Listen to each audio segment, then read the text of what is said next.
Yesu ashimwe. Dusangirira amajambo dusanga muri Zaburi ya 78 umurongo wa 4 haravuga ngo ntituzobihisha abuzukuruza babo, tuzobwira bigihe kizoza ishimwe ry'Uhoraho n'inkomezi ziwe n'ibikorwa bitangaje yakoze. Dusangirira ijambo rivuga ngo kahise karigisha. Imana yamye igomba kuva kera yuko amabwirizwa yayo aguma mu mitima y'ubwoko bwayo, mu ntumbero yo kugira ngo bashishikare kubaha Imana. Si ivyo gusa, bongere bavyigishe n'abana babo kugira ngo kubaha Imana kugumeho, uko urunganwe ruzogenda rukurikira urundi.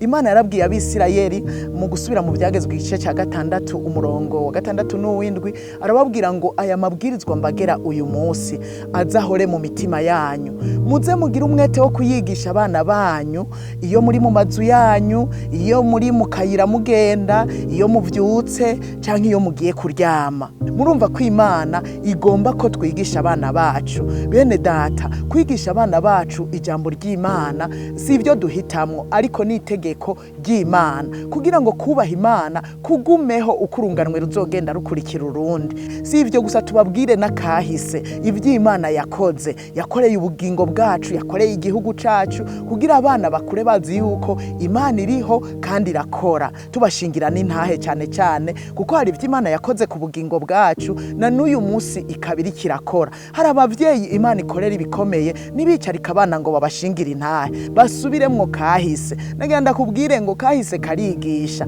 kandi abo bana nutabigisha ijambo ry'Imana bizoba bibabaje cyane gose, ni wapfa ugakugwaho bagasigara ari birara, bagasigara batinjira no mu nzu y'Imana. Kandi we wahora utonda mu rusengero, wahora wigisha abandi, ariko abana bagasigara ivy'ijambo ry'Imana taco bibabwira. Uzoba uri kurica ukubaha Imana bihereye mu nzu yawe. Ariko nitwabigisha ukubaha Imana kuzogumaho, uko urunganwe ruzogenda rukurikira urundi. Kuva kera Imana yarabwira Abisirayeli ibakoreye igitangaza, bagashiraho icibutso cyo kugira ngo ntibazopfe bibagiye ivy'Imana yakoze bo ubwabo, ariko kandi n'urunganwe ruzokurikira yababwira ngo bashireho ivyibutso bigumaho. Kenshi yakunda gukoresha amabuye, mbere amabuye atabora, amabuye yamaho, kugira ngo urunganwe ruzokurikira nibabona ico kimenyetso babaze bati ibi nibiki, bace bababwira ico Imana yari yarakoze. Usomye mu Kuvayo 12 imbere yuko bava muri Egiputa,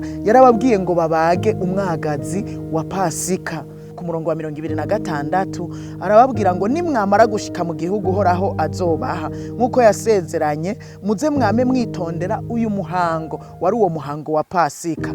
Kandi uko abana banyu bazoba baza bati uyu muhango n'uwiki, muze mubishure muti nico kimazi ca Pasika y'Uhoraho, kuko yarenganye amazu yacu Abisirayeli turi muri Egiputa, akayaziguriza igihe yica abanyegiputa. Na n'uyu munsi murazi ko tugira Pasika.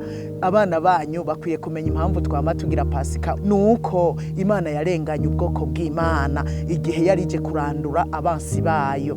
Nagira ndakubwire ngo natwebwe Pasika igihe cyose tuyihimbaza tuzoze tumenya ngo Imana yazigurije Abisirayeli, niyo natwe ishobora kutuziguriza mu gihe yo manuka kurandura abansi b'ubwoko bwayo. Bavyeyi muri ko muranyumviriza, nagira ndababwire yuko kubaha Imana abana banyu mutegezwa kukubashiramwo, kandi nimutabikora muzobibazwa.